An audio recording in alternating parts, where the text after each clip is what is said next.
Aujourd'hui, je vais vous parler de l'histoire d'un partenariat qui s'est révélé particulièrement fructueux. Bombardier est une entreprise multinationale canadienne fabricant d'avions et de trains. En 1991, le président de Bombardier, Laurent Baudouin, décide de lancer un nouvel avion, le Global Express. Il veut partir du Challenger, un modèle existant, et l'améliorer. Il faut modifier les ailes, changer le design et le reste, lui expliquent les ingénieurs. Qu'à cela ne tienne, il propose de ne pas seulement améliorer l'existant, mais d'inventer une nouvelle génération d'avions. Le Global Express est un avion innovant et ses caractéristiques sont exceptionnelles.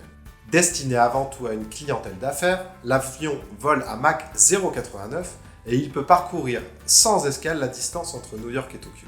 Mais développer un tel avion coûte cher, près d'1 milliard de dollars. Le projet progresse. Bombardier présente en 1992 la future cabine du Global Express lors d'un grand salon de l'aéronautique à Las Vegas. Les sceptiques sont nombreux. Le président de la compagnie aérienne United Airlines mentionne haut et fort qu'il n'y avait pas de marché pour un tel avion, tandis que les concurrents se moquaient du Global Express, le qualifiant d'avion de papier. Au siège social de Bombardier, les coûts de développement explosent. Le budget prévisionnel est de plus d'1 milliard de dollars. Impossible de prendre un tel risque seul. L'idée de diviser les coûts entre les fournisseurs tout en leur confiant plus de responsabilités devient la seule façon envisagée pour maintenir le projet en vol. Habituellement, Bombardier achète les pièces d'un fournisseur, les stocke, les paye et les installe. Mais dans ce projet, il décide d'établir un cahier des charges et de faire travailler les meilleures entreprises sur chaque sujet.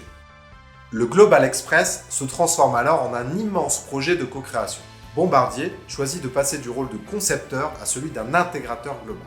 L'avion est une création de Bombardier, mais aussi de Mitsubishi, BMW Rolls-Royce, Honeywell et d'autres grands intégrateurs qui ont mis leurs moyens à contribution et partagé les risques en investissant dans le développement de l'avion avant même d'avoir récolté leurs premiers dollars.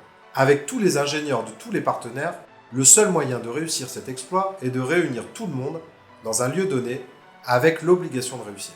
Pendant près d'1 an, 400 ingénieurs d'une dizaine de pays vont cohabiter dans un espace sans fenêtre éclairé au néon. Cet espace de coworking, de la taille d'un terrain de football, devient une véritable ruche. Le travail s'accomplit dans un climat de camaraderie. En cas de conflit entre les équipes, c'est Bombardier qui fait l'arbitrage.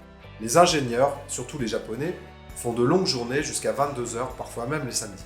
L'avion fut officiellement lancé en 1993. Le premier vol eut lieu le 13 octobre 1985. C'est un succès commercial et le 2 mars 2011, NetJets passe une commande ferme de 50 Global Express pour un montant de 2,8 milliards de dollars canadiens. D'un projet initial d'1 milliard de dollars, Bombardier a réussi à ramener la facture à 300 millions de dollars grâce à la co-création. Cet investissement constitue un risque acceptable pour l'entreprise. La conclusion, c'est qu'en prenant la décision de s'associer à des partenaires, le dirigeant de Bombardier n'a pas seulement sauvé le projet du naufrage, mais en plus en a fait un succès mondial en divisant par 3 les coûts de développement.